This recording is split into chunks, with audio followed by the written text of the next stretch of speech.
जम्मू कश्मीर के उपराज्यपाल मनोज सिन्हा जी आज संवाद में हमारे साथ हैं। मनोज सिन्हा जी 2020 में 7 अगस्त को जम्मू कश्मीर के उपराज्यपाल बने थे, दूसरे उपराज्यपाल। उसके पहले जो नरेंद्र मोदी की जो पहली सरकार थी बतौर प्रधानमंत्री, उसमें 2014 से लेकर 2019 तक कई विभागों के मंत्री रहे, जिसमें कि संचार मंत्रालय का स्वतंत्र प्रभार रहा। उसके पहले रेलवे का पोर्टफोलियो मिला जब आपने ओथ लिया था मई 2014 में। और उसके पहले की सियासी पृष्ठभूमि जो है वो शुरू हो गई थी छात्र जीवन से। गाजीपुर में कमल को पहली बार खिलाने का श्रेय जो है इनको जाता है।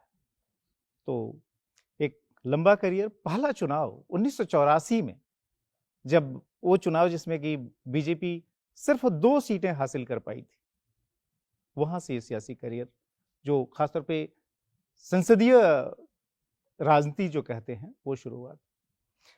मनोज जी, स्वागत है आपका। सबसे पहले तो मैं आपसे ये समझना चाहूंगा, जो कि अब 4 महीने बाद आपके 5 साल हो जाएंगे जम्मू कश्मीर में उपराज्यपाल के तौर पर।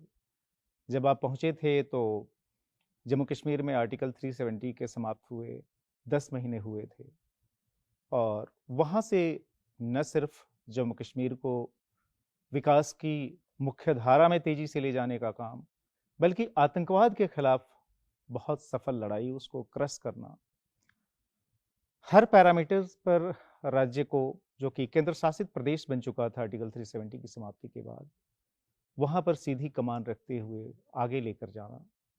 और उसके बाद फिर पिछले साल अक्टूबर में फिर से चुनाव वहां करवाना, निर्वाचित सरकार का आ जाना। ये पूरा अगर मोटे तौर पे कहें 4.25 साल का जो पीरियड है, अगर इसको समअप करना हो आपके हिसाब से, तो इसको कैसे परिभाषित करना चाहे? मुझे लगता है कि जब मैं गया था तो 1 वर्ष पूरे हो गए थे। 5 अगस्त 2019 को आर्टिकल 370 और 35A एब्रोगेट किया गया बिल्कुल। था, और मैं 7 अगस्त को पहुंचा था। मुझे लगता है कि जो सबसे महत्वपूर्ण काम मेरे जिम्मे था वो था इंडियन स्टेट की अथॉरिटी को जम्मू कश्मीर में इस्टेब्लिश करना। और माननीय प्रधानमंत्री जी और गृह मंत्री जी के मार्गदर्शन में आज मैं ये बात कह सकता हूं कि उस काम को बखूबी अंजाम देने में भारत सरकार के सहयोग से वहां सफलता मिली। पीस, प्रॉस्पेरिटी एंड डेवलपमेंट, ये मैं समझता हूँ 3 ऐसे शब्द हैं जो हमारी प्राथमिकता में थे, और इन तीनों को अगर थोड़ा मैं विस्तार में ले जाऊं तो मैं आज कह सकता हूं कि शांति काफ़ी हद तक स्थापित हो गई है। जिस चुनाव का आपने जिक्र किया, लोकसभा और विधानसभा के चुनाव शांतिपूर्ण माहौल में संपन्न हुए। अनेक प्रकार की आशंकाएं जताई जा रही थी, लेकिन मुझे लगता है कि न एक जगह रिगिंग की शिकायत आई, न रीपोल हुआ, गोली बंदूक की बात छोड़िए, एक कंकड़ भी नहीं चला। 35 वर्षों में सबसे ज़्यादा मतदान ऐसे इलाके थे जहां 10%, 8% मतदान होता था, वहाँ भी लंबी लाइनें लगी हुई थी, और लोकतंत्र का पर्व वहाँ के बुजुर्गों ने, नौजवानों ने, महिलाओं ने, सबने मिलकर के उत्साह से मनाया और चुनी हुई एक सरकार स्थापित हो गई। मैं आतंकवाद की अगर बात करूं तो मोटे तौर पर जिन तंजीमों का नाम आप जानते हैं, किसी के पास कोई बड़ा कमांडर अब बचा नहीं है। लोकल रिक्रूटमेंट अपने न्यूनतम स्तर पर 35 सालों में पहुंच गया है। सिविलियन किलिंग्स या फोर्सेस की किलिंग्स की मैं बात करूं, उसमें भी काफ़ी हद तक गिरावट आई है। पत्थरबाजी, पड़ोसी देश के इशारे पर बंद, ये सब अब इतिहास की बातें हो गई हैं। Business as usual, transport, school, college, university जिस तरह देश के बाकी राज्यों में या क्षेत्रों में सामान्य ढंग से चल रहे हैं, जम्मू कश्मीर में भी सामान्य रूप से वो चल रहा है। 34-35 वर्षों बाद सिनेमा भी शुरू हो गया, शूटिंग भी शुरू हो गई, मुहर्रम का जुलूस भी निकल गया, तो लाल चौक पर लोग सेल्फी खिंचाने लगे तिरंगे के साथ। अनेक काम इस तरह के हो सके हैं।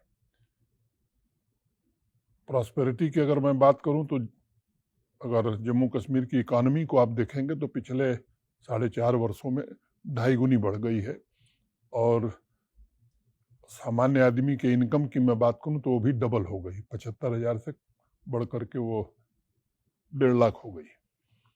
उस पैरामीटर पर भी, इकोनॉमी के पैरामीटर पर भी पहले से काफ़ी बेहतर काम जम्मू कश्मीर में हुआ है।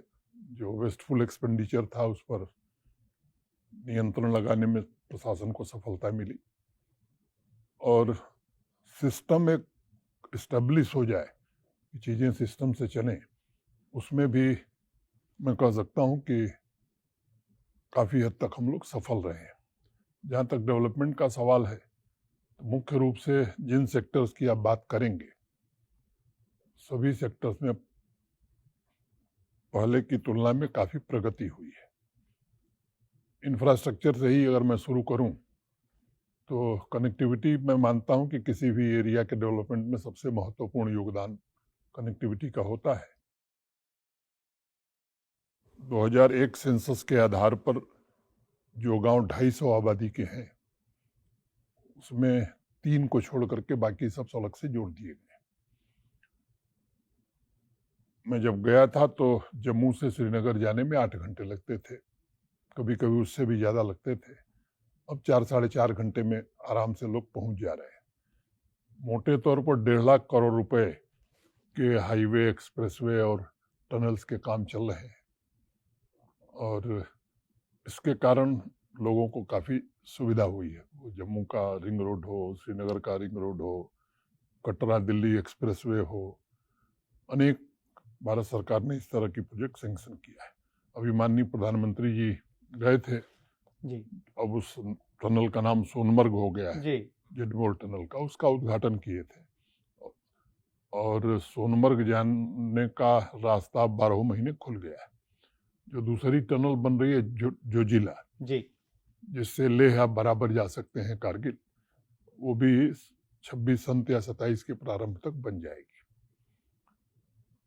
रेल कनेक्टिविटी भी श्रीनगर कन्याकुमारी से अब जुड़ जी गया है।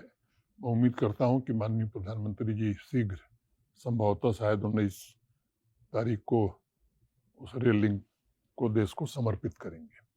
एयर कनेक्टिविटी की अगर मैं बात करूं तो चाहे वो श्रीनगर हो चाहे जम्मू हो, जम्मू में नया टर्मिनल बन रहा है, कैपेसिटी एक्सपेंशन हुआ है, नाइट लैंडिंग शुरू हो गई, और फ्लाइट्स की संख्या श्रीनगर में और जम्मू में पहले की तुलना में काफ़ी बढ़ गई है। दूसरी बात मैं आऊँगा, पावर डेफिसिट स्टेट वो रहा है। लगभग 3400-3500 मेगावाट का हाइड्रो पावर हम जनरेट करते थे। चूँकि हमारा बारिश पर ही हम निर्भर करते थे, सर्दियों में जनरेशन हमारा काफ़ी कम हो जाता था। तो 4 प्रोजेक्ट लगभग 3200 मेगावाट के चल रहे हैं। काम उनका तेजी से चल रहा है। मैं उम्मीद कर रहा हूँ 26 में 2 पूरे हो जाएंगे, 27 में 2 पूरे हो जाएंगे। सोलर पावर की कैपेसिटी भी हमारी बढ़ी है। ट्रांसमिशन और डिस्ट्रीब्यूशन सेक्टर की अगर मैं बात करूं तो अब आज हम इस स्थिति में हैं कि 24/7 पावर हम दे सकते हैं। पावर लॉसेस हमारे बहुत ज़्यादा थे वहाँ देश की तुलना में, 50% से भी ज़्यादा था। स्मार्ट मीटरिंग का काम तेज गति से चल रहा है, और भारत सरकार के सहयोग से RDSS की योजना भी वहाँ चल रही है। 6.5 लाख से ज़्यादा स्मार्ट मीटर्स लगा दिए गए हैं, बाकी भी लग जाएंगे। तो मुझे लगता है कि पावर सेक्टर में भी आत्मनिर्भरता की ओर हम लोग, जम्मू कश्मीर बढ़ रहा है। तीसरी बात मैं करूँगा एग्रीकल्चर एंड एलाइड एक्टिविटीज़ की। 70% आबादी वहाँ की एग्रीकल्चर और एलाइड एक्टिविटी से जुड़ी हुई है, मोटे तौर पर 13 लाख फैमिली। इसमें 2.62 लाख फैमिलीज़ हैं जो मार्जिनल फार्मर है। 2 साल पहले एक स्कीम हम लोगों ने बनाई थी, होलिस्टिक एग्रीकल्चर डेवलपमेंट प्लान। देश के जाने माने कृषि विशेषज्ञों के सहयोग से और जम्मू कश्मीर के एग्रीकल्चर और एलाइड डिपार्टमेंट्स के अफसर और जो 2 एग्रीकल्चर यूनिवर्सिटी हैं, बड़ी मेहनत से वो प्लान बना था, और मैं कह सकता हूँ काफ़ी अच्छा प्लान बना था। 29 प्रोजेक्ट उसमें डिज़ाइन किए गए, और वो प्रोजेक्ट साइलोज में नहीं बने थे, एक दूसरे से कनेक्टेड है। जैसे मैं कुछ बातें बताऊंगा। फॉर्डर डेफिसिट जम्मू कश्मीर में है। जी जो ज़रूरत है फॉडर की 40% फॉडर हम पैदा करते हैं। इस HADP के इम्प्लीमेंटेशन के बाद 80% ज़रूरतें हमारी पूरी हो जाएंगी। मिल्क डेफिसिट स्टेट थी, अब हम मिल्क डेफिसिट स्टेट नहीं रह गए हैं।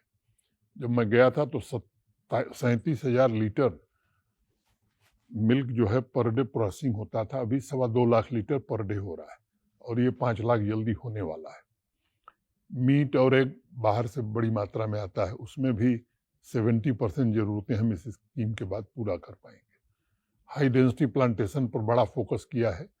ये सच है कि एप्पल हो, वॉलनट हो, चेरी हो, अनेक इस तरह के हार्टिकल्चर प्रोड्यूस हैं जो बड़ी मात्रा में वहाँ पैदा होते हैं, लेकिन ये भी सच है कि कैपेसिटी का पूरा दोहन हम नहीं कर पाते थे।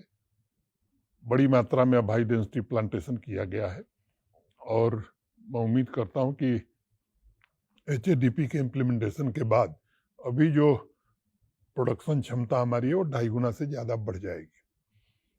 अब वेस्ट बहुत था, कोल्ड स्टोरेज की क्षमता हमारी कम थी। 4 वर्षों में हमारी क्षमता 2 गुने से ज़्यादा हो गई है और नए कोल्ड स्टोरेज आ रहे हैं। नीश प्रोडक्ट्स पर विशेष ध्यान हम लोगों ने दिया है। GI टैगिंग के कारण भी 7 प्रोडक्ट्स की GI टैगिंग हो गई है, 14 पाइपलाइन में। एक वर्ल्ड बैंक की सहायता से JK CIP प्रोजेक्ट 1800 करोड़ रुपए का और सैंक्शन किया है। दक्ष करके एक पोर्टल बनाया है जिसमें किसानों की ट्रेनिंग होती है।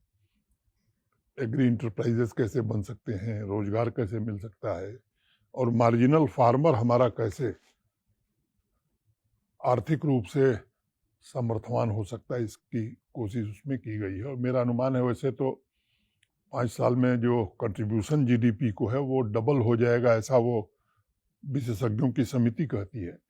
लेकिन मैं आपके बीच ये कहना चाहता हूँ कि मैं आश्वस्त हूँ कि वो डबल नहीं 2.5 गुना कंट्रीब्यूशन हो जाएगा। तीसरे सेक्टर पर मैं आऊँगा, टूरिज्म जी। इंफ्रास्ट्रक्चर उस क्षेत्र में भी बढ़ा है, लेकिन शांति स्थापित होने के कारण पिछले साल 2 करोड़ 36 लाख लोग आए, 65,000 फॉरेन टूरिस्ट आया। अनेक इंटरनेशनल G20 की मीटिंग के बाद मैं समझता हूँ कि फॉरेन टूरिस्ट इन्फ्लक्स में काफ़ी बढ़ोतरी हुई है। एक और प्रोजेक्ट हम लोगों ने भारत सरकार को सबमिट की है, 4 श्रीनगर के डेस्टिनेशन है, 5 जम्मू रीजन के डेस्टिनेशन है और उसमें भारत सरकार की ओर से आश्वासन है। मैं समझता हूँ कि उसे भी जल्द डेवलप करेंगे। होम स्टे बड़ी मात्रा में वहाँ बढ़ गया है जी, डाबर से लेके तमाम एक कार्यक्रम में मैं था, करण सिंह जी का सम्मान समारोह था, तो मैं केवल चर्चा करना चाहूँगा। करण सिंह जी ने मुझसे पूछा कि भाई और सब काम तो आप लोग कर रहे हैं, ठीक है, एक काम मैं आपको बताता हूँ, 15-20 साल में ऐसी साफ डल झील हमने नहीं देखी। ये मैं करण सिंह जी को जी, अच्छा। तो अनेक फ्रंट पर जी और कई इवेंट ऐसे हुए हैं, मोटर रेस हो, मैराथन हो, इसके कारण भी, हाँ, विंटर गेम्स, तो ये सब चीज़ें भी लगातार हो रही हैं। मैं उम्मीद करता हूँ कि, और एक बात मैं कहना चाहता हूँ कि पीस के स्टेक होल्डर्स की संख्या बहुत बढ़ गई है। मेरा अनुमान है कि 5,000 से ज़्यादा होटल पिछले 4 साल में बने हैं। अब होटल केवल बने नहीं, अगर 6 करोड़ 7 करोड़ भी आप एक होटल की कीमत जोड़ें तो इतना इन्वेस्टमेंट, और उसमें इतना इन्वेस्टमेंट हुआ है और 98% से ज़्यादा लोकल लोग हैं। अब केवल होटल नहीं बने, उनके साथ टैक्सी भी लगी है, उनके साथ लोग भी लगे हैं, बहुत सारी चीज़ें जुड़ी हुई हैं। तो मुझे लगता है कि जिसका फाइनेंशियल इन्वॉल्वमेंट हो गया है वो भी पीस का एक स्टेक होल्डर है। तो आपने जो पीस की बात, तीसरी बात अभी मैं जरा 2-3 मिनट में, मैं पीस पे कुछ पूछना चाहता। जी बिल्कुल, उस पर आएंगे। जी, इंडस्ट्रियल इन्वेस्टमेंट की तरफ मैं आना चाहता था। आज़ादी से लेकर के 2020-21 तक मोटे तौर पर 14-15 हज़ार करोड़ का इन्वेस्टमेंट हुआ था। भारत सरकार के सहयोग से एक न्यू इंडस्ट्रियल स्कीम बनी और मैं ऑन रिकॉर्ड ये बात कहना चाहता हूँ कि माननीय गृह मंत्री जी ने उसमें बड़ी रुचि ली थी। 28,400 करोड़ रुपए का एक पैकेज भारत सरकार ने जम्मू कश्मीर में इंडस्ट्री लगाने के लिए दिया था। मैं केवल एक बात कहते हुए मुझे प्रसन्नता है कि जहाँ भी इस तरह की स्कीम देश में बनी, जम्मू कश्मीर देश का पहला ऐसा इलाका है, यूटी है या राज्य है, 10 साल की स्कीम थी, 3 साल में 28,400 करोड़ का इंसेंटिव खत्म हो गया और हमारे पास ढेर सारी एप्लीकेशंस और इंडस्ट्री रजिस्टर्ड हैं जिनके लिए भारत सरकार से हम लोगों ने आग्रह किया कि इसे और बढ़ाया जाए। जमीन पर 10,000 करोड़ से ज्यादा का प्रोडक्शन शुरू हो गया है। 20-21 हजार करोड़ के काम चल रहे हैं जो 6 महीने 8 महीने 1 साल में पूरे हो जाएंगे। टोटल प्रपोजल की मैं बात करूं तो 1.5 लाख करोड़ से ज्यादा के proposal Jammu Kashmir industry department के पास हैं। लैंड बैंक की थोड़ी कमी थी, 46 नए इंडस्ट्रियल स्टेट बनाए जा रहे हैं, काफ़ी हद तक लैंड हम दे सकेंगे ऐसा हम मानते हैं। स्टार्टअप पॉलिसी, अब जम्मू कश्मीर में भी स्टार्टअप पॉलिसी 21-22 में बन गई थी और मुझे बताते हुए प्रसन्नता है कि 1088 स्टार्टअप हमारे मिनिस्ट्री ऑफ कॉमर्स के साथ रजिस्टर्ड है, नॉन रजिस्टर्ड की बात मैं नहीं कर रहा। और अगर मुझे ठीक याद है तो 383 या 84 उसमें विमेन लेड स्टार्टअप्स हैं। एक्सपोर्ट की मैं बात करूं, हैंडीक्राफ्ट, पश्मीना और कारपेट जी, तो 4 साल में डबल हो गया है। गवर्नमेंट ऑफ इंडिया का मैं बहुत शुक्रगुजार हूं, गवर्नमेंट ऑफ इंडिया ने इसमें काफ़ी मदद की है। अब स्पोर्ट्स और एजुकेशन, ये 2 बातों का जिक्र करके, एजुकेशन के फील्ड में भी मैं अगर हायर एजुकेशन की बात करूं, कुछ बड़े नए और अभिनव प्रयोग जम्मू कश्मीर ने किए हैं। National education policy real spirit में ज़मीन पर इम्प्लीमेंट हो, इसकी कोशिश की गई है और पहली बार जम्मू कश्मीर की कोई यूनिवर्सिटी A++ एक्रेडिटेशन उसका हो सका है, पहली बार। मैंने 47 to 25 की बात मैं कर रहा हूँ जम्मू यूनिवर्सिटी का। IUST हो या कश्मीर यूनिवर्सिटी हो, ये सभी विश्वविद्यालय अच्छा काम कर रहे हैं। Knowledge on wheels, design your own degree, इस तरह के इनोवेटिव काम जम्मू कश्मीर उच्च हायर एजुकेशन ने किया है। स्कूल एजुकेशन में भी काफ़ी प्रयत्न हुआ है। चैलेंजेस थे, लीगेसी में मिले हुए कई इशूज़ थे, लेकिन आज मैं कह सकता हूं कि बेहतर काम उसमें हो रहा है। स्पोर्ट्स इंफ्रास्ट्रक्चर की अगर मैं बात करूं तो मैं प्रधानमंत्री जी को धन्यवाद देना चाहूँगा जिन्होंने PMDP में बड़ी फंडिंग की जम्मू कश्मीर को। और लगभग हर जिले में आज स्टेडियम, आउटडोर, इंडोर, इसके अलावा भी इंटरनेशनल स्टैंडर्ड के 2 स्टेडियम बने हैं। एक्टिविटी बहुत ज़्यादा हुई है। 94 से ज़्यादा खेलो इंडिया सेंटर बने हैं। विंटर स्पोर्ट्स पूरे देश और दुनिया में चर्चा का विषय है और पार्टिसिपेशन स्पोर्ट्स एक्टिविटीज़ में बहुत ज़्यादा बढ़ गया है। अनेक लोगों ने नेशनल और इंटरनेशनल अवार्ड भी जीते हैं। 40 से ज़्यादा नेशनल गेम्स वहाँ आयोजित हुई हैं और लंबे समय बाद लीजेंड्स क्रिकेट हुआ श्रीनगर में और बहुत शांतिपूर्ण माहौल में हुआ। 10-10 हजार लोग दर्शक दीर्घा में होते थे। तो इस तरह के आयोजन लगातार हो रहे हैं। फिल्मों की शूटिंग बड़ी संख्या में हो रही है। तो मोटे तौर पर एक दृश्य हमने आपके सामने रखा है। समय था जब मैंने कहा कि सिस्टम, तो आज ऑनलाइन सर्विसेज के मामले में we are number 1 in the country. और 500 से ज़्यादा सर्विस नहीं 1116 सर्विसेज हैं ऑनलाइन, और उसमें रैपिड असेसमेंट सिस्टम पर भी लोगों की राय हम लेते हैं। तो मैं समझता हूं कि सेक्रेटेरिएट हो, डिविजनल लेवल हो, डिस्ट्रिक्ट लेवल तक, ये पूरा गवर्नेंस पर हम लोग चले गए हैं। भारत सरकार के जो मॉड्यूल हैं, चाहे वो बीम हो और कोई प्रोजेक्ट या कोई काम बिना टेंडर के नहीं हो सकता है जिसकी कीमत 3 लाख से ज़्यादा है। ट्रेजरी बिल ही नहीं लगी जब तक कि काम का फोटो और GI वो टैगिंग नहीं हो जाएगी, तब तक ट्रेजरी बिल ही नहीं लगी। तो इस तरह के अनेक काम हुए हैं।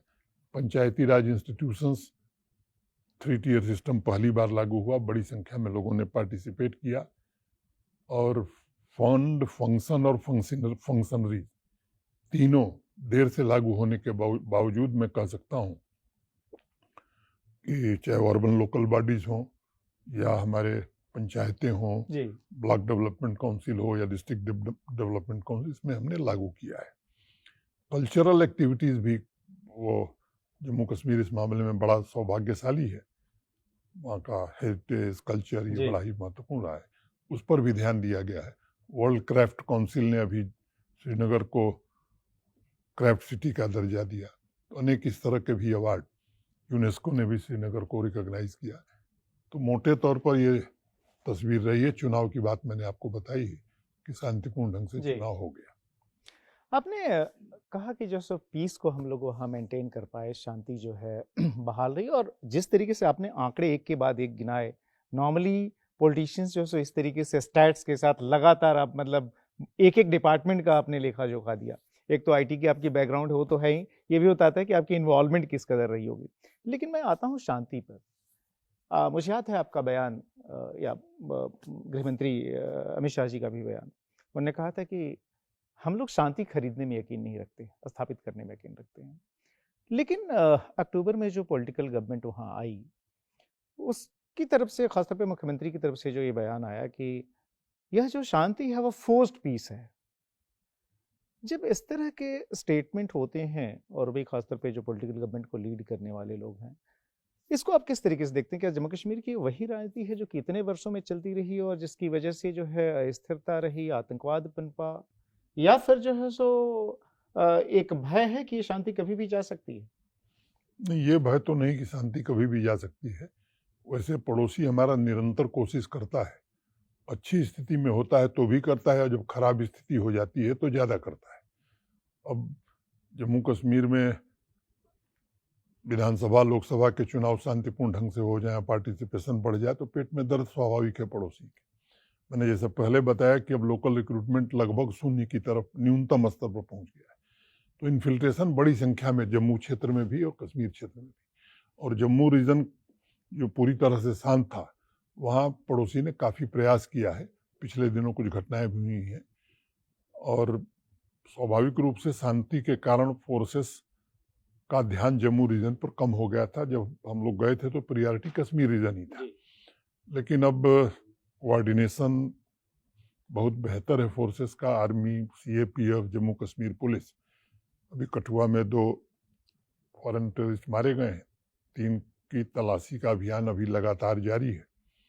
तो कोशिशें हो रही हैं, लेकिन मैं आश्वस्त हूँ कि इस काम को जल्द ही अंजाम दिया जाएगा। संवैधानिक पदों पर बैठे हुए लोगों से ये अपेक्षा की जाती है कि कुछ भी सोच समझ करके ही कहा करें। उन्होंने किस उद्देश्य से कहा मैं नहीं जानता हूँ, लेकिन मैंने जैसा पहले बताया कि शांति है, इसके लिए अब किसी सर्टिफिकेट की ज़रूरत नहीं है। वहाँ का आम आदमी ये महसूस करता है, और जो लोग देश के बाकी हिस्सों से जा रहे हैं, मैं उन्हीं को अपना ब्रांड एम्बेसडर मानता हूँ। वही जाकर के देश भर में बता रहे हैं कि नहीं अब कश्मीर जाने लायक है, इसीलिए संख्या बढ़ रही है। इतने बड़े पैमाने पर रिकॉर्ड लेवल पर टूरिस्ट जा रहे हो, ऑब्वियसली जो है सो उस पीस का ही वो सिंबल है। मैं आपसे ये समझना चाहता हूँ कि आपने ऑलमोस्ट 4.25 साल तक केंद्र के प्रतिनिधि के तौर पर, जम्मू कश्मीर के लेफ्टिनेंट गवर्नर के तौर पर, एक तरह से जम्मू कश्मीर का पूरा प्रशासन, सारे विकास कार्य सीधे सीधे उसको देखा। अक्टूबर में ये चुनी हुई सरकार आई।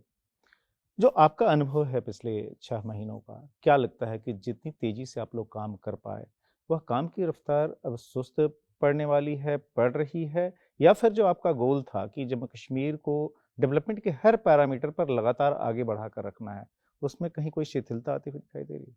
नहीं, मुझे लगता है कि माननीय प्रधानमंत्री जी की ये प्रबल इच्छा है कि जम्मू कश्मीर एक डेवलप्ड यूटी बने, और देश के बाकी राज्यों से सुविधाएं वहाँ कम न हो। थोड़ा वक्त लगेगा, लेकिन मुझे लगता है कि उस लक्ष्य को हासिल किया जाएगा। चुनी हुई सरकार से भी मैं उम्मीद यही करता हूँ।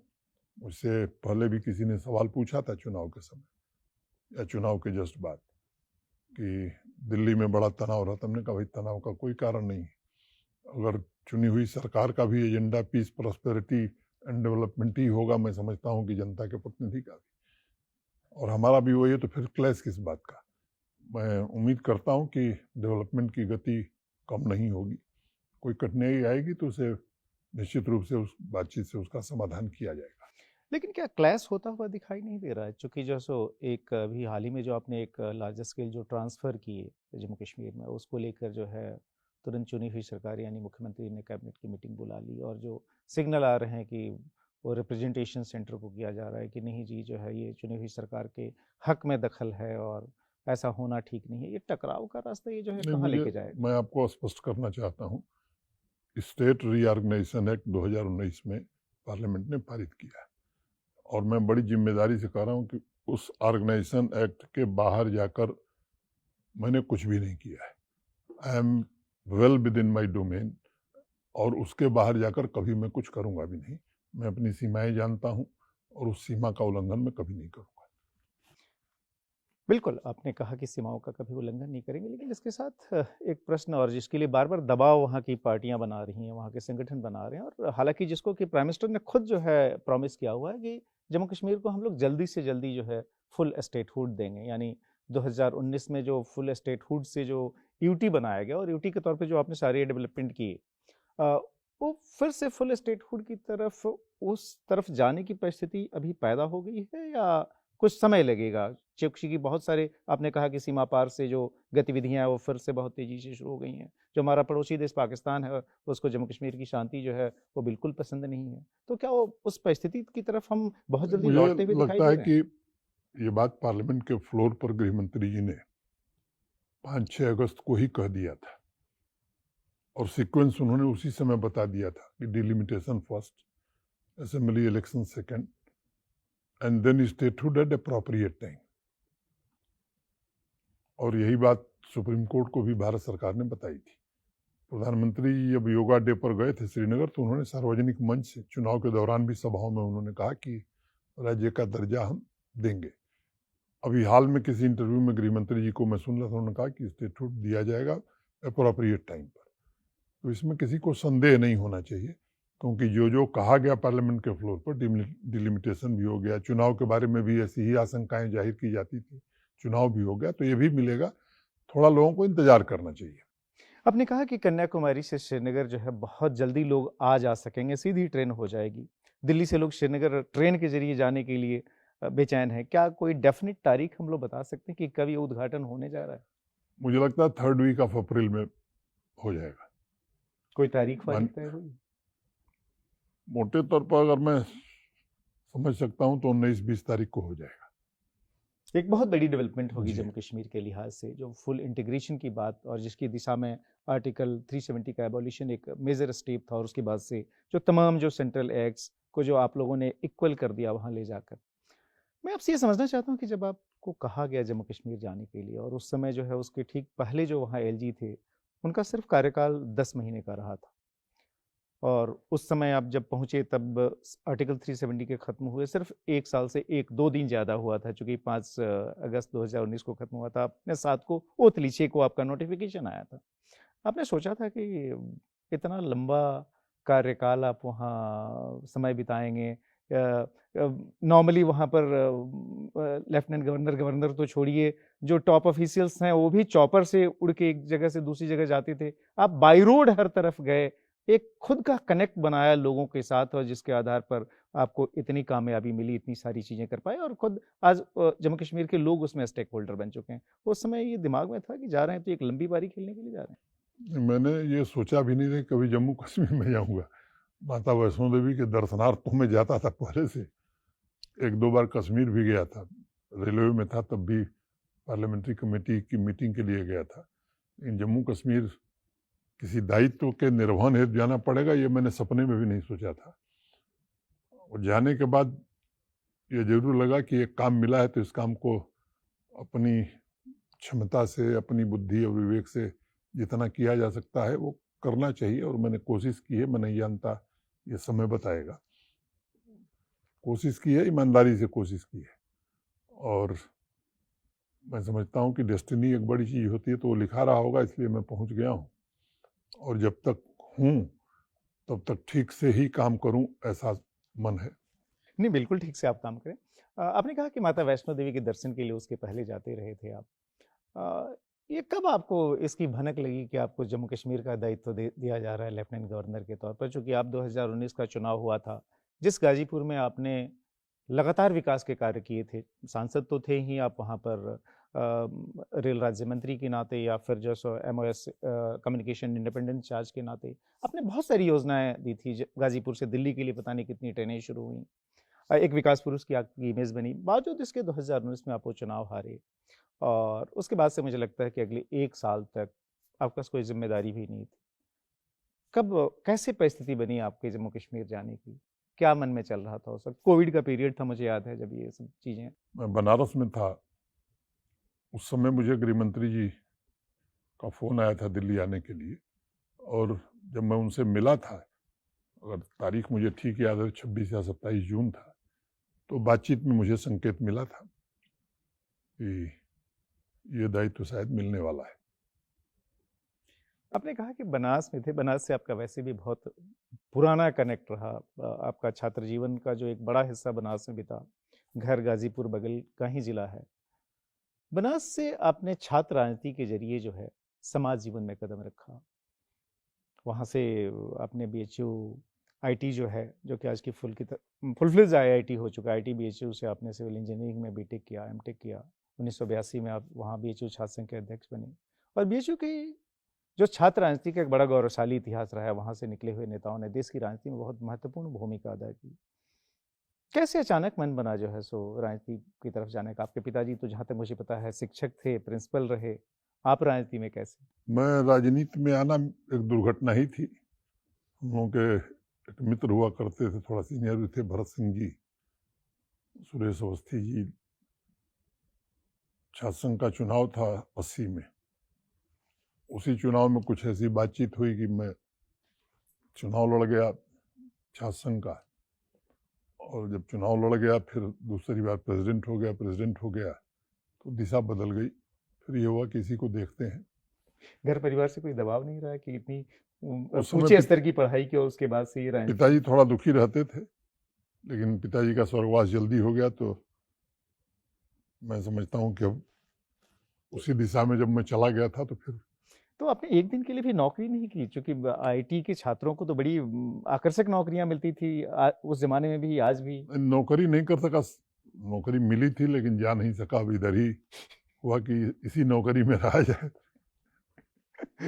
1984 का लोकसभा चुनाव पहला चुनाव था जो कि आप लड़े, और मुझे लगता है कि उस समय जो इंदिरा गांधी की हत्या की वजह से कांग्रेस के फेवर में एक जो लहर पैदा हुई, जिसको कि आडवाणी जी लंबे समय तक कहते थे कि 1984 का लोकसभा चुनाव जो है वो लोकसभा का चुनाव नहीं था, शोकसभा का चुनाव था। आप लड़े, ऑब्वियसली आपको अपने पहले चुनाव में कामयाबी नहीं मिली, और गाजीपुर की अगर पॉलिटिकल हिस्ट्री को हम देखें, जहाँ पर कि एक समय कम्युनिस्ट नेताओं का बहुत जोर रहा, समाजवादियों का जोर रहा, तो 84 आप चुनाव लड़े, कामयाबी नहीं मिली। 89 आप वहाँ से नहीं लड़े, 91 में फाइनली आपको कामयाबी मिली। और मुझे लगता है कि वो पूर्वांचल के उस इलाके में अगर हम गोरखपुर को छोड़ दें तो गाजीपुर एक पहली जगह बनी जहाँ पर कि मुझे लगता है कि ना तो पॉलिटिकल इक्वेशन, ना ही सोच कुछ ऐसी थी कि वहाँ पर बीजेपी के जीतने की उम्मीद की जाती।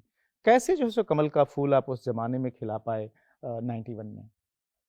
84 का जब मैं लोकसभा चुनाव लड़ा था तो विश्वविद्यालय से निकला ही था, सीधे गाजीपुर पहुंच गया। जन्मभूमि थी, स्कूलिंग वहाँ हुई थी, इसके अलावा कोई राजनीतिक क्रियाकलाप तो वहाँ था नहीं। पार्टी भी थोड़ी कमजोर थी। लेकिन 89 के बाद उत्तर प्रदेश में राम जन्मभूमि आंदोलन का जब व्याप बढ़ने लगा, उसके बाद भारतीय जनता पार्टी की ताकत पूरे उत्तर प्रदेश में बढ़ रही थी, और हम और कुछ और भी पार्टी के साथी थे जिन्होंने गाजीपुर में मेहनत की। सच है कि वो वामपंथ की धरती थी। सरजू पांडे जी जन नेता थे, लंबे समय तक सांसद रहे, और उसके बाद लोकदल चौधरी साहब का बड़ा असर था। तो विपरीत परिस्थितियों में भारतीय जनता पार्टी के लिए हम सब ने काम किया। अनेक नाम हैं, महेंद्र नाथ पांडे जी भी थे, विजय शंकर राय जी थे, उदय प्रताप सिंह जी थे, सुचिता जी थे, सत्यनारायण तिवारी थे, शारदा चौहान थी, अनेक इस तरह के अनेक लोगों ने परिश्रम करके, और फिर धीरे धीरे परिस्थितियां बदली। दीनदयाल जी कभी बहुत पहले गाजीपुर आए थे, गंगा स्नान कर रहे थे, तो उन्होंने उनसे पूछा, उन्होंने किसी चमनलाल गर्ग, एक पुराने जनसंघ के नेता हुआ करते थे, क्या लगता है कोई सीट निकलेगी? तो उन्होंने कहा सैदपुर शायद जीत जाएंगे, कृपा शंकर जी चुनाव लड़ रहे थे। अच्छा। तो उन्होंने कहा कि ठीक है, मैंने अगर किसी पिता के 7 बेटे हैं, उससे पूछो कौन जिंदा रहेगा, तो उसको बताया जाए कि ये, तो जी। उसको अच्छा तो नहीं लगेगा, लेकिन तुम कह रहे हो तो मैं मान लेता हूँ। लेकिन एक बात मैं कहना चाहता हूँ कि ये उत्तर प्रदेश का केरल है, जी। और अगर यहाँ जनसंघ या भाजपा जीतेगी तो उत्तर प्रदेश में सरकार बन जाएगी। और वो देवपुरुष थे ही, उनकी वाणी सत्य हुई। 91 के विधानसभा चुनाव में उदय प्रताप सिंह जी और शारदा चौहान जीते, तो उत्तर प्रदेश में कल्याण सिंह जी की बिल्कुल। सरकार बनी। उसी को हम लोगों ने थोड़ा आगे बढ़ा दिया कि अगर लोकसभा में जीतेंगे तो सरकार दिल्ली में बनेगी, तो 96 में अटल जी की 13 दिन की सरकार जी। बन गई। तो वो कहानी वहाँ चल पड़ी थी। जी जी जी जी। गाजीपुर में चूंकि एक तरह से आपकी पूरी राजनीतिक कर्मभूमि ही गाजीपुर रही, और आपकी छवि स्वच्छ थी, ITBHU की बैकग्राउंड थी, छात्र राजनीति से आए थे आप। क्या वजह रही कि गाजीपुर के लोगों ने समय समय पर आप पर प्रेम दिखाया, एक गैप आया, फिर चुनाव हारे, चुनाव जीते, चुनाव हारे, चुनाव जीते? 2014 की जो बात हम लोग लास्ट कर रहे थे, 2014 में जब आप वहाँ जीते, मुझे जहाँ तक ध्यान है 2014 में शायद आप गाजीपुर से चुनाव नहीं लड़ना चाह रहे थे, और अमित शाह जी जो कि उस समय बीजेपी की तरफ से जनरल सेक्रेटरी भी थे और उत्तर प्रदेश के प्रभारी भी थे, उनसे आपकी मुलाकात उसी दौरान हुई थी। कैसे जो है सो उस समय का वो माहौल ये था? सच है कि और मैं गाजीपुर से 2014 में चुनाव नहीं लड़ना चाहता था, लेकिन अमित शाह जी को कहीं ना कहीं ऐसा उनके मन में विश्वास था कि गाजीपुर शायद मैं ही जीत सकता हूँ, इसलिए वो मैंने इस बात पर काफ़ी बल दे रहे थे, और अंतोगत्वा में चुनाव लड़ा। कठिन सीट है, अभी भी कठिन सीट है, भारतीय जनता पार्टी के लिए कोई बहुत उपजाऊ जमीन नहीं है जी। और उनका मैं समझता हूँ कि असेसमेंट सही था, चुनाव में जीता भी। 2019 में सपा बसपा का गठबंधन था। 14 के लोकसभा चुनाव से मुझे अगर ठीक याद है तो 1,40,000 से ज़्यादा वोट मुझे 2019 में मिला। बिल्कुल। फिर भी चुनाव में मैं पराजित हो गया। तो अब चुनाव में जय पराजय लगी रहती है, उसमें किसी और को दोष देने के बजाय मुझे लगता है कि मेरी कुछ कमी रही होगी, प्रयास में थोड़ी कमी रही होगी, और इसके कारण ऐसा परिणाम आया, क्योंकि जनता का निर्णय तो सर्वोच्च निर्णय होता है लोकतंत्र में। मुझे ये बताएं कि जो पहले एक राजनीति में जो दौर था कि आप अलग अलग विचारधाराओं से ताल्लुकात रख सकते थे, लेकिन आपकी निजी दोस्ती या निजी संबंध बहुत मजबूत हुआ करते थे, और आपने जिस गाजीपुर के सांसद रहे सरयू पांडे जी का जिक्र किया, मुझे ध्यान में है कि उनसे भी आपकी बड़ी जबरदस्त दोस्ती थी, जबकि कई बार आप लोग आमने सामने चुनाव भी लड़े। नहीं, सरयू पांडे जी से दोस्ती नहीं थी। सरयू पांडे जी मेरे पिताजी से भी ज़्यादा उम्र के थे जी। लेकिन मेरे मन में बड़ा सम्मान था और उनका भी बड़ा स्नेह था। ऐसे अनेक दूसरे दलों के नेता थे जिनका स्नेह मुझे प्राप्त रहा है, गाजीपुर में भी, बनारस में भी। देवव्रत मजुमदार जी एकदम SYS के जी बिल्कुल। बड़े कट्टर नेता थे, और मैं कहूँ छात्र राजनीति का बहुत बड़ा नाम था। बाबू मार्कंडेय सिंह जी थे। इन सब लोगों से निजी तौर पर मेरे संबंध बहुत अच्छे रहे। तो मार्कंडेय सिंह जी का आपने जिक्र किया, तो खांटी समाजवादी थे। मुझे याद है कि एक बार दोनों लोग शायद आपने समाजवादी किस्सा भी थे। सुनाया था आपके घर का। मोहन प्रकाश जी, चंचल कुमार, सुभाष त्रिपाठी, शिव कुमार, ये, लेकिन निजी रिश्ते सबसे हमारे अच्छे थे। वो मार्कंडेय सिंह जी का एक किस्सा आपने सुनाया था, जब आप ही के घर में रह रहे थे और आप ही के ड्राइवर को भड़का रहे थे। विचार और विचारधारा पर टिके रहने की बड़ी इंटरेस्टिंग कहानी है, मैं जानना चाहता हूँ। एक ड्राइवर था मेरे यहाँ, मुझे जब सुबह पार्लियामेंट जाना था तो मैंने पता किया तो पता लगा वो चला गया है। फिर पार्लियामेंट में उस समय मेटाडोर चलती थी, फ़ोन करके मैंने मंगाया, 5 रुपया टिकट लगता था। लंच के लिए जब मैं आया तो बाबू मार्कंडेय सिंह जी थे। तो मेरे यहाँ एक कार्यकर्ता रहता था प्रमोद सिंह, उससे मैंने पूछा तो कहा कि वही नेताजी ही आपके उसको भड़का दिए। तो हम और वो भोजन कर रहे थे, मैंने उनसे कहा कि नेताजी तो आपने ठीक नहीं किया, वो चला गया, आप भी कहीं कहीं जाते थे उस गाड़ी से। उन्होंने कहा भाई देखिए, खाना खिला करके मेरा समाजवाद आप खत्म नहीं कर सकते।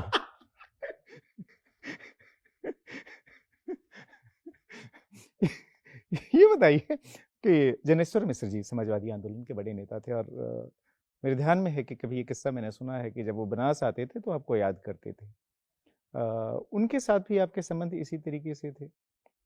मैं गया था, steel authority of India limited का एक एडवर्टीजमेंट था और उसके एग्जाम के लिए इलाहाबाद।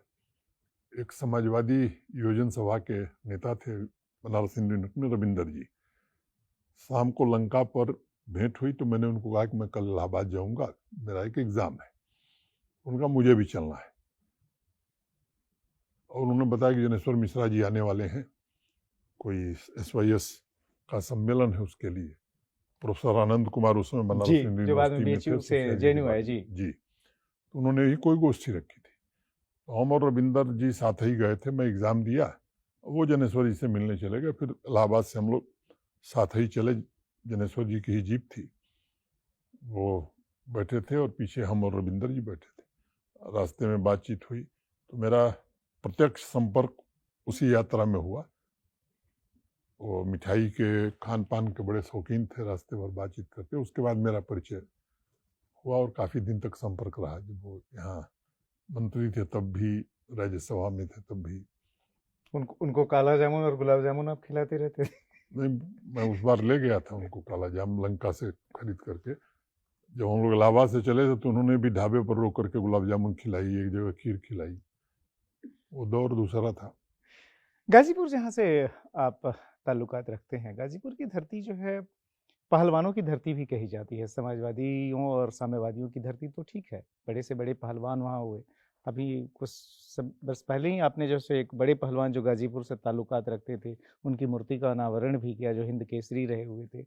बचपन में मैंने सुना आपने भी थोड़ी बहुत पहलवानी की? नहीं, मैंने कभी पहलवानी नहीं की, लेकिन गाजीपुर में पहलवानी का बड़ा शौक था। मंगला राय जी जी। बड़े पहलवान थे। एक बाबू नारायण सिंह थे, उनके बारे में तो किस्सा यहाँ तक कहा जाता था कि वो अपनी माँ को लेकर के जब सुल्तानगंज से देवघर जा रहे थे बाबा धाम, बाबा का दर्शन कराने, तो रास्ते में एक शेर मिल गया, तो शेर को ही उन्होंने मार दिया। तो इस तरह के किस्से हम लोग बचपन से सुना करते थे। वहाँ शौक था। अब ये मुझे लगता है कि वो शौक धीरे धीरे कम हो गया है। जो आपका गृह जनपद है गाजीपुर, वहाँ से बिहार बहुत दूर नहीं है, और बिहार की राजनीति एकदम में सटा भी हुआ है। सटा हुआ है। तो कई क्षेत्र जमनिया विधानसभा कैसे हैं, करुणासा के इस पार जी। गाजीपुर है, करुणासा के उस पार बिहार है, रामगढ़ विधानसभा। और मैंने सुना कि अब बिहार से भी जो साहब को कई बार चुनाव लड़ने के लिए कहा गया था। नहीं, ऐसा नहीं है। बिहार से मेरा बड़ा जीवन संपर्क है। एक तो मेरे पूर्वजों के ज़माने से 4-5 पीढ़ी से भागलपुर जिले में हमारी कुछ खेती अभी भी है, अब वो बांका जिला हो गया है। मेरी अर्धांगिनी बिहार की हैं और पड़ोसी भी बिहार के हम लोग हैं, तो इसलिए बिहार के लोगों से संपर्क मेरा निजी तौर पर बहुत है। आपने बिहार का जिक्र किया, लालमुनि चौबे जी बिहार से ही जो है सो बड़े नेता थे, जनसंघ के ज़माने से लेके बीजेपी के ज़माने तक। चौबे जी से भी आपके बड़े आत्मीय प्रगाढ़ रिश्ते थे, जो मैंने सुना है। जी, चौबे जी से मेरा संपर्क विद्यार्थी जीवन से ही था। वो विधायक हो गए थे बिहार विधानसभा में, तब भी उनका निरंतर बनारस आना जाना रहता था। और जब हिंदी आंदोलन चला हो या हिंदू आंदोलन चला हो, तो चौबे जी की दोस्ती समाजवादियों से बहुत थी, पत्रकारों से भी बहुत थी। जी। भोजन, अच्छा भोजन करना और अच्छा भोजन बनाना, ये दोनों गुण उनमें था। तो विद्यार्थी जीवन से ही लालमुनि चौबे जी से मेरा संपर्क रहा, और यहाँ 7 लोकसभा में आने के बाद वो प्रगाढ़ता और बढ़ गई। अभी हाल ही में मैं उनकी पुण्यतिथि पर बक्सर जी। गया था। आपने बताया कि जो है खाने पीने का उनको शौक काफ़ी था, खिलाने का भी और खाना बनाने का भी। मुझे याद है कभी मैंने सुना था कि जो एक बार डॉक्टर ने उनको मना कर दिया था कि वो खाना वाना ज़्यादा आप मत खाइए, और ख़ासतौर पे नॉनवेज, और वो बड़े परेशान हो गए थे, और आप लोग शायद साथ ही कहीं दौरे पर गए थे। ये डॉक्टर ने मना किया था, किसी मित्र के घर हम लोग भोजन पर गए थे, तो किसी ने उनको कहा कि एक चीज़ छोड़ दीजिए, तो उस दिन उन्होंने ये तय किया कि अब हम नॉनवेज नहीं खाएंगे, और लहसुन प्याज भी बंद कर दिया। तो 6-7 महीने बाद हैदराबाद में हम लोग थे, तो मैं पहुंचा तो बड़े परेशान थे। उन्होंने कहा कि मेरी तबीयत ठीक नहीं। मैंने पूछा हुआ क्या, तो उन्होंने कहा कि 7 महीने से घास खा रहा हूँ तो सीना मेरा 6 इंच अंदर चला गया है। फिर उस दिन उनको राइस और प्रान मंगाया, मैंने खाए वो, और उन्होंने कहा कि 12-13 साल जिंदा रहेंगे, और मुझे याद है कि ठीक 13वें साल में उनकी डेथ हो गई। एसपी सिंह जी उनके बड़े घनिष्ठ मित्र थे और पार्लियामेंट का सेशन खत्म हुआ था और चौबे जी ने उन्हें बुलाया था, खुद बना करके उनको खिलाए और बड़ी सुबह मेरा ख्याल है 10 बजे आ गए थे एसपी सिंह जी और करीब करीब 4 बजे तक थे। 4 बजे हो गए, फिर हम लोग सेशन खत्म हो गया तो वो बक्सर गए, मैं गाजीपुर गया। उसके 5-6 दिन बाद brain haemorrhage SP Singh ji का हुआ और उनका जी। दुखद निधन हो गया। मैं आपसे समझना चाहता हूँ कि छात्र जीवन में आपने राजनीति में एक तरह से पदार्पण रखा, छात्र राजनीति से, उसके बाद से फिर गाजीपुर आपकी राजनीतिक कर्मभूमि रही। जम्मू कश्मीर के उपराज्यपाल हैं आप ऑलमोस्ट पिछले 4.25 साल से। जो अगर भारतीय राजनीति में अगर हम कहें, राजनीतिक शुरुआत जब होती है, कोई ना कोई गॉडफादर होता है। राजनीति में आपका गॉडफादर कोई रहा या नहीं, या खुद आपने अपने को खुद से बिल्ड किया?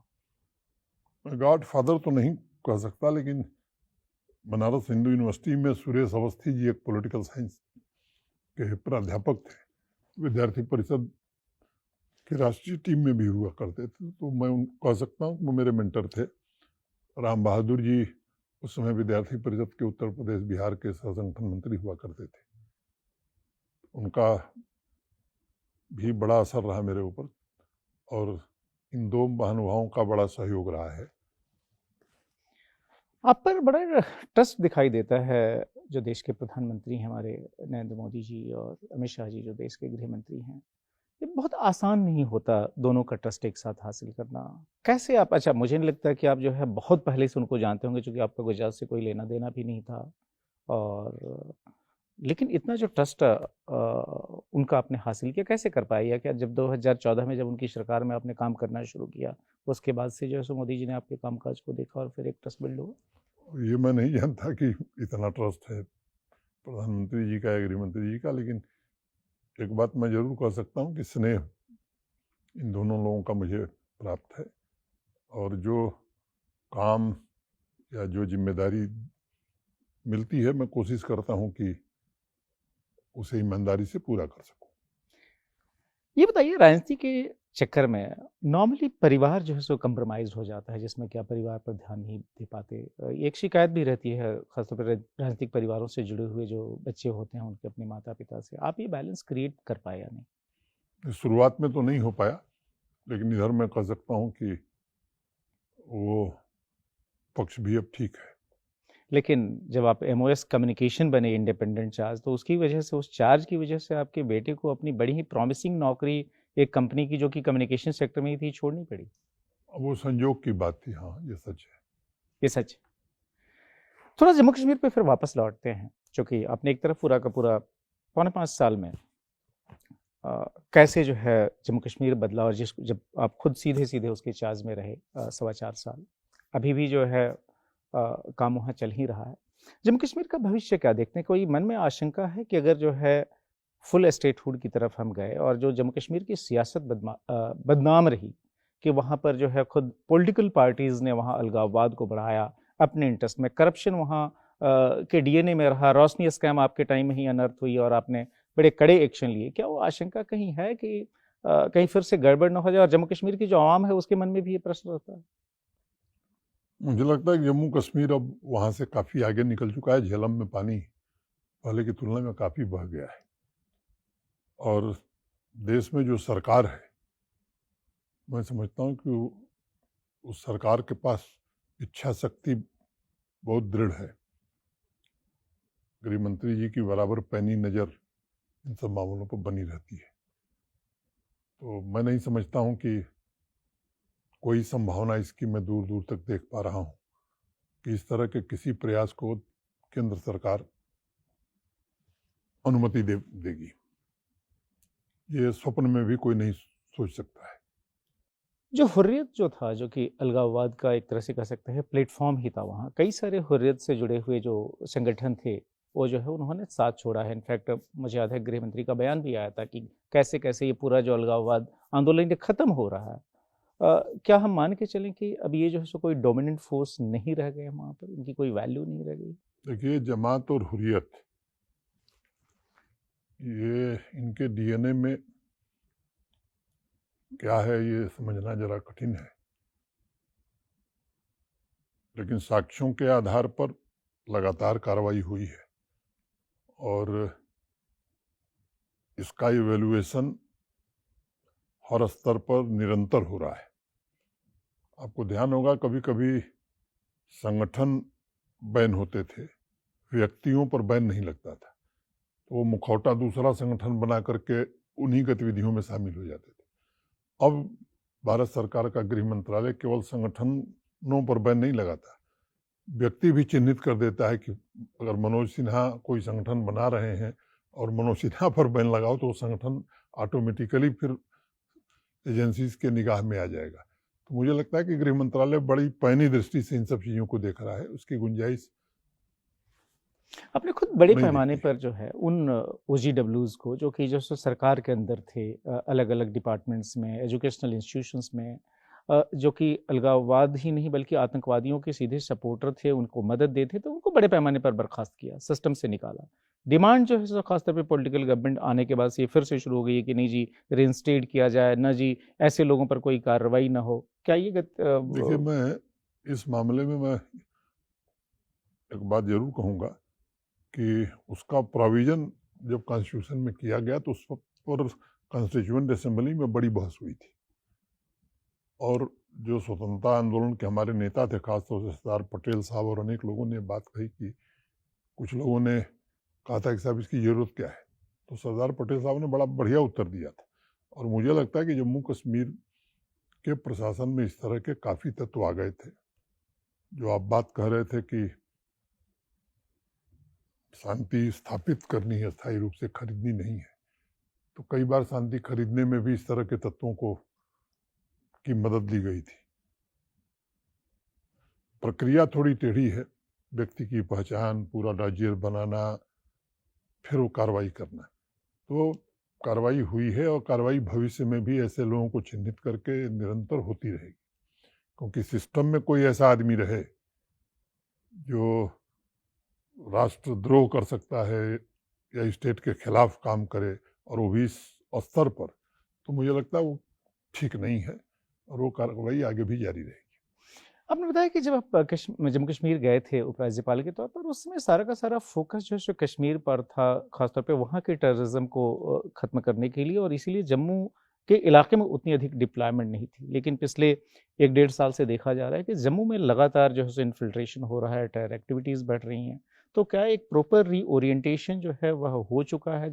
और खासतौर पे जो OGWs की हम बात करते हैं, जो कि टेरर सिंपैथाइजर हैं, जो कि उनको सपोर्ट देते हैं, उनको क्रश करने में कितना समय लगेगा? ये अप्रोच एक 360 डिग्री का अप्रोच रहा है और एक वेल डिफाइंड तरीका रहा है कश्मीर में लड़ने का। ये सच है कि 15-16 सालों से जम्मू में शांति थी, तो स्वाभाविक रूप से सबका कंसंट्रेशन भी उधर था। लेकिन 1.5 साल नहीं, 2-2.5 सालों से 3 सालों से जम्मू में प्रयास हो रहा था और किसी स्तर पर मैं कह सकता हूँ कि शायद हम लोग भी भांप नहीं पाए कि इस स्तर का प्रयास है। लेकिन अब फोर्सेस भी, आसाम राइफल्स भी आ गई है, CAPF की डिप्लॉयमेंट हो गई है, पुलिस ने भी, जम्मू कश्मीर पुलिस ने भी अपनी तैनाती उन इलाकों पर, हायर रीचेज पर जो पहले फोर्सेस हुआ करती थी वो विड्रा कर ली गई थी। तब मुकम्मल तैयारी हो गई है, कोऑर्डिनेशन भी है। मैं उम्मीद करता हूँ कि बहुत जल्द जम्मू में भी वो स्थिति सामान्य हो जाएगी। एक एडवांटेज जम्मू में है कि जम्मू की जो आम पब्लिक है, जम्मू के जो लोग हैं, वो मैं समझता हूँ कि आतंकवाद को न प्रश्रय देना चाहते हैं और न कभी इस तरह की गतिविधियों में वहाँ की मास पॉपुलेशन इसके खिलाफ है। तो ये एक बड़ा कारण होगा जल्दी विजय पाने में। आपने कहा कि जिससे जम्मू कश्मीर की जो पॉपुलेशन है, मास पॉपुलेशन, वो खुद पीस की एक तरह से स्टेक होल्डर हो गई है। आपने कहा कि इतने बड़े पैमाने पर होटल्स वगैरह खुल गए हैं, उसमें सारे लोकल लोग इन्वॉल्व हैं। टूरिज्म जितना अधिक जो है सो डेवलप होगा, इंडस्ट्री जितनी डेवलप होंगी, लोकल लोगों को फ़ायदा होगा। ऐसे में जो बार बार बात उठती है कि अगर जम्मू कश्मीर में एकमात्र अगर अनसेटल्ड कोई चीज़ है तो ये है POK का वापस लेना। हमारे संसद के रिजोल्यूशन है, डिफेंस मिनिस्टर राजनाथ सिंह जी ने बात की, अमित शाह जी ने कई बार बात की।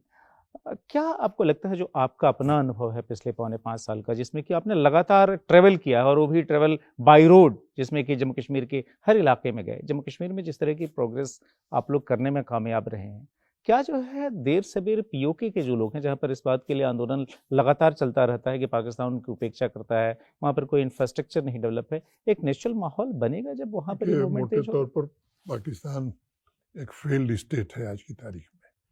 वो हमारे पड़ोस का मसला हो, बलूच का मसला हो, आंतरिक समस्याओं से पाकिस्तान जूझ रहा है।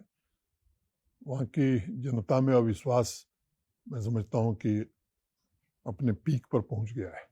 अब हम लोग जहाँ हैं कश्मीर में, इधर भारत का हिस्सा है, उधर कश्मीर का है, अरे पाकिस्तान का।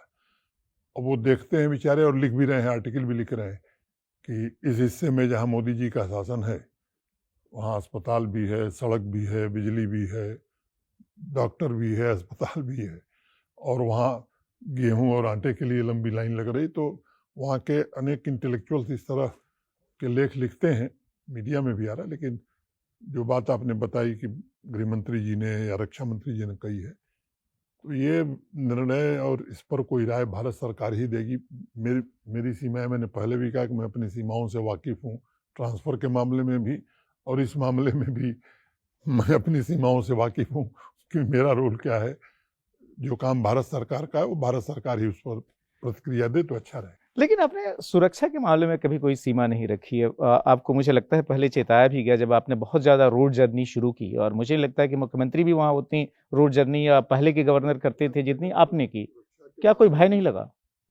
गृह मंत्री जी, मुझे लगता है कि जम्मू कश्मीर की सिक्योरिटी सिचुएशन पर बराबर ध्यान देते रहे हैं, निरंतर बैठकें करना, फीडबैक लेना। और दूसरा, जहाँ तक व्यक्तिगत सुरक्षा का सवाल है, तो जम्मू कश्मीर के एसएसएफ के लोग हमारी सुरक्षा में हैं।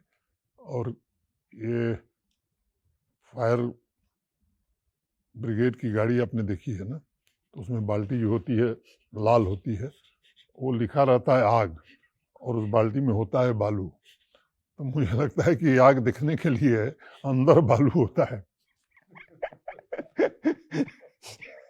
आप 65 साल के हो चुके हैं ऑलरेडी। कई बार देखा गया कि, और खासतौर पे जहाँ पर भी ऐसे शहीद इस जिन्होंने तरह की के धमकियां उनकी आती हैं तो ये बंदर घुड़कियों से डरना क्या है। पैदल भी आप कई जगह गए उन गाँव में जहाँ हाँ, पर कि लोगों मैं के गया था जहाँ कैजुअलिटी हुई तीन थी। बच्चे, शुरुआत में जब मैं नया नया गया तभी 3 गुजर लड़के थे जो सोपैया में इनकी मृत्यु हो गई थी, रजौरी के रहने वाले थे। उसमें जब जानकारी मिली कि उनके साथ गलत हुआ है, तो मैं प्रशंसा करूंगा आर्मी अफसरों का, और ख़ासतौर से बिपिन रावत जी का। उन्होंने तुरंत कार्रवाई की। उससे आम जनता में एक विश्वास हासिल हुआ कि अगर गलत होगा तो आर्मी हो या फोर्स के लोग हों या पुलिस के लोग हों, ये गलत काम को प्रसन्न नहीं देंगे। और मैं बार बार कहता हूं कि बेगुनाह को छेड़ो मत और गुनहगार को छोड़ो मत। तो ये आम आदमी का भरोसा जब रहता है तभी इस तरह की लड़ाई आप जीत सकते हैं। तो आम आदमी का ये भरोसा बढ़ने का ही यह एक तरह से प्रतीक या फिर कह सकते हैं कि रिफ्लेक्शन है कि मुझे याद है कि जब आर्टिकल 370 जब ख़त्म करने की कवायद चल रही थी, तो उसमें महबूबा मुफ्ती का बयान था, और महबूबा मुफ्ती वो थी जिनकी सरकार जो है सो बर्खास्त हुई थी, और उसके बाद से जो है एक तरह से ये प्रोसेस आगे बढ़ी थी। उन्होंने कहा कि अगर आपने 370 ख़त्म किया तो जम्मू कश्मीर में कोई जो है भारत का तिरंगा लेकर घूमने को वाला नहीं मिलेगा। और उस कश्मीर में, और ख़ासतौर पे श्रीनगर में, अगर आप डल लेक पर देखें, चाहे रिपब्लिक डे का समारोह हो, इंडिपेंडेंस डे का हो, न सिर्फ तिरंगा बल्कि जो है लोग बड़े पैमाने पर पार्टिसिपेट करते हैं। इस चेंज को जो है आप कैसे देखते हैं? ये कैसे संभव हो पाया? मैंने पहले ही शुरुआत में कहा कि इंडियन स्टेट की अथॉरिटी जो है वो पूरी तरह जम्मू कश्मीर में, खासतौर से वैली में इस्टेब्लिश हो गई। और जो तिरंगा यात्रा या बाकी कार्यक्रम संस्कृति मंत्रालय करता था, उसमें आपके मित्र जो है ये गवाह हैं, वो अनेक ऐसे स्थान, पुलवामा, शोपियां, 10-10 हज़ार लोग तिरंगा लेकर के निकले थे। डल के किनारे बड़ी संख्या में लोग निकलते थे। जब पहली बार 2021 में मैंने 15 अगस्त के पहले हर डिस्ट्रिक्ट में कंपटीशन कराया राष्ट्रगान को लेकर के, तो बड़ी संख्या में लोगों ने पार्टिसिपेट करना शुरू किया। और डिविजनल लेवल पर भी, और जो मेन फंक्शन होता था वहाँ बच्चों को बुला करके पुरस्कृत किया जाता था। धीरे धीरे मैं समझता हूँ कि 21, 22, 23, 24 ये संख्या लगातार बढ़ती गई। और तिरंगे की कमी पड़ने लगी थी, तिरंगा उठाने वालों की कमी मुझे कभी नहीं दिखी। ये बहुत ही एक तरह से कह सकते हैं कि जो सो पॉजिटिव डेवलपमेंट है। मैं आपसे समझना चाहता हूँ, आप खुद भी काफ़ी रिलीजियस हैं, टीका आपके माथे पे हमेशा रहता है, आपने चुटिया भी जो आजकल नील हो गई, वो आपकी मेरे ख्याल से बचपन से ही है। दो ऐसे धार्मिक स्थल हैं जम्मू कश्मीर में, ख़ासतौर पे अमरनाथ की बात कर लें या फिर माता वैष्णो देवी की कर लें, जो कि सीधे-सीधे जो है राज्यपाल या उपराज्यपाल की निगरानी में ही उनकी सारी व्यवस्था होती है। वो सपना कब तक पूरा हो पाएगा कि अमरनाथ तक सीधे लोग जो है बाई रोड जा सके? 13,500 फीट की ऊंचाई पर बाबा बर्फानी है। 6 फीट चौड़ी सड़क हुआ करती थी। मैं आपको आज प्रसन्नता के साथ ये बात कह रहा हूँ कि 12 फीट चौड़ी सड़क बालटाल से भी और नुनवान वाले रास्ते से भी दोनों तरफ से बन गई है। ग्रिड पावर बालटाल की तरफ से वहाँ पहुँच गई थी, नुनवान की तरफ से भी काम चल रहा है, वो भी पहुँच जाएगी। मटेरियल अब गाड़ियों से वहाँ पहुँच जा रहा है। पहले बड़ी कठिनाई होती थी जो लोग यात्रा किए होंगे, लेकिन अब पहले से काफ़ी बेहतर हो गया है। 200 बेड के अस्पताल बालटाल में और पंचतरनी में बना दिए गए। एक समय था जब वहाँ श्री अमरनाथ जी श्राइन बोर्ड का कार्यालय नहीं हुआ करता था। अब मैं कह सकता हूँ कि श्रीनगर में इस यात्रा में कुछ श्रद्धालु रुके थे। यात्री निवास का फर्स्ट फेज ये 3 जुलाई से यात्रा 30 जून तक पूरा हो जाएगा। बालटाल और नुनवान में भी यात्री निवास बन रहा है, बिजबेहरा में बन रहा है, जम्मू में बन रहा है। तो भक्तों के लिए सुविधाएं बढ़ें, इसका पूरा प्रयत्न हुआ है। और एक जो अच्छी बात है कि जम्मू कश्मीर के लोग भी इस यात्रा में बहुत बढ़ चढ़ करके कश्मीर की आवाम भी सहयोग करती है। और मैं मानता हूं कि उस यात्रा के कारण जम्मू कश्मीर की इकोनॉमी भी बढ़ती है, लोगों को रोजगार भी मिलता है। और कश्मीरी इस यात्रा में बड़े सहयोगी होते हैं। माता वैष्णो देवी की संख्या 96 लाख पहुंच गई थी। मैं समझता हूँ अब 1 करोड़ क्रॉस कर जाएंगे हम लोग। वहाँ भी सुविधाएं काफ़ी बड़ी हैं, लेकिन बड़े प्राचीन काल से भव्य मंदिरों की वहाँ बड़ी संख्या रही है। और मैं कहूँ कि अब एक नए प्रकार का वातावरण वहाँ बना है, चाहे वो मचैल माता की यात्रा हो, बूढ़ा अमरनाथ की यात्रा हो, अनेक यात्राएं वहाँ निकलती हैं। और सभी यात्राओं में संख्या भी बढ़ती जा रही है, सुविधाएं बढ़े इसकी भी चिंता की जा रही है, और सुरक्षित हो इसको भी दृष्टिगत रखा जाता है। वैष्णो देवी में तो खैर पूरे भारत से लोग सालों भर जाते हैं, वहाँ पर आपने रोपवे प्रोजेक्ट शुरू किया है, वो सपना कब तक साकार होगा कि लोग जो है सो सीधे रोपवे से भवन पहुँच जाएंगे? और एक तो माता के मटेरियल रोपवे है, दूसरा भैरव जी जाने के लिए भी रोपवे है, तीसरा रोपवे एक बन रहा है जिसका टेंडर हो गया था। स्थानीय लोगों के मन में थोड़ा विरोध था, इसलिए थोड़ी देर के लिए काम रोक दिया गया है। एक समिति श्राइन बोर्ड की बनी है, अशोक भांजी उसके सदस्य हैं, सुरेश शर्मा जी सदस्य हैं, और जम्मू के डिविजनल कमिश्नर और सीईओ। स्थानीय लोगों से बातचीत हो रही है, और मैं आपके चैनल पर यह कहना चाहता हूं कि उससे किसी का रोजगार प्रभावित नहीं होगा। देश भर के ऐसे श्रद्धालु जो वृद्ध हो गए हैं, अपंग हैं, उनको जाने में असुविधा होती है। बोर्ड इसका पूरा ध्यान रखेगा, जिनकी किसी की रोजी रोटी उससे न प्रभावित हो। अगर किसी पर प्रभाव भी पड़ेगा तो बोर्ड उसको कंपनसेट करेगा।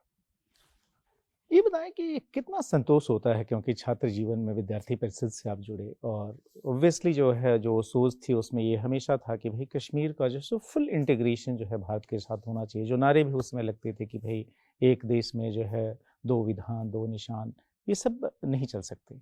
फाइनली 2019 में जो है आप ही की पार्टी की जब केंद्र में सरकार थी, वह जो है आर्टिकल 370 खत्म किया गया और एक फुल इंटीग्रेशन हुआ, और वहाँ जाकर आपने पिछले 4.5 साल में जो है इतने सारे कार्य किए। ये अपने आप को कितना संतोष देता है, अगर आइडियोलॉजी के हिसाब से भी कहें? मुझे लगता है कि भारत के नागरिक के नाते किसी को भी ये संतोष हो सकता है कि ऐसे लोग जो हाशिए पर थे, जो रह तो सकते थे, वोट नहीं दे सकते थे, वहाँ सफाई तो कर सकते थे लेकिन नौकरी नहीं पा सकते थे, मैं समझता हूँ कि ऐसे लोग आज घरों से वहाँ रह रहे हैं, नौकरी भी पा रहे हैं, योगदान भी दे रहे हैं। पाक अधिकृत कश्मीर से आए हुए लोग हों या वेस्ट पाकिस्तान के रिफ्यूजी हों या हमारे आदिवासी समुदाय के लोग हों, वाल्मीकि समाज के लोग हों, मैं समझता हूँ कि एक बड़ा तबका था जो मानता ही नहीं था कि हम वास्तव में भारत के नागरिक हैं। आज वो सम्मानपूर्ण जीवन जी रहे हैं, तो ये सबके लिए संतोष की बात है और स्वाभाविक रूप से माननीय प्रधानमंत्री जी की दृढ़ इच्छा शक्ति के कारण ये सब हो सका है। आखिरी सवाल आपसे मेरा ये कि जो है 2020 में आप अगस्त में गए, 7 अगस्त को आपने वहाँ पर पद और गोपनीयता की शपथ ली थी जम्मू कश्मीर के उपराज्यपाल के तौर पर। हम लोग ये बात अप्रैल में कर रहे हैं, अगस्त में आपके 5 साल पूरे भी हो जाएंगे। आपकी खुद की जो इच्छा या कंफर्ट लेवल हम कहें, चूँकि आपने 4.25 साल सीधे जम्मू कश्मीर को एक तरह से ओवरसी किया, सारे प्रोजेक्ट्स को एग्जीक्यूट किया, लैंड ऑर्डर मशीनरी को ठीक किया, अब एक पॉलिटिकल गवर्नमेंट आ गई है। क्या परिस्थिति जो है थोड़ी सहज है, असहज है आपके लिए? मैं अपनी ओर से कह सकता हूँ कि असहज करने की कोई कोशिश मैं नहीं करूँगा और मुझे लगता है कि दूसरी तरफ से भी नहीं होगा। धन्यवाद मनोज जी। बहुत इतने बढ़िया ढंग से सारी की सारी न सिर्फ जम्मू कश्मीर में जो आपका काम रहा उसको, बल्कि जो आपकी जो पॉलिटिकल पास्ट है उसके बारे में, और इतनी सारी रोचक जानकारियां जो पहली बार निकल कर आई और आप यहाँ चल कर आए नेटवर्क 18 के स्टूडियो, उसके लिए बहुत धन्यवाद। बहुत बहुत आभार आपका।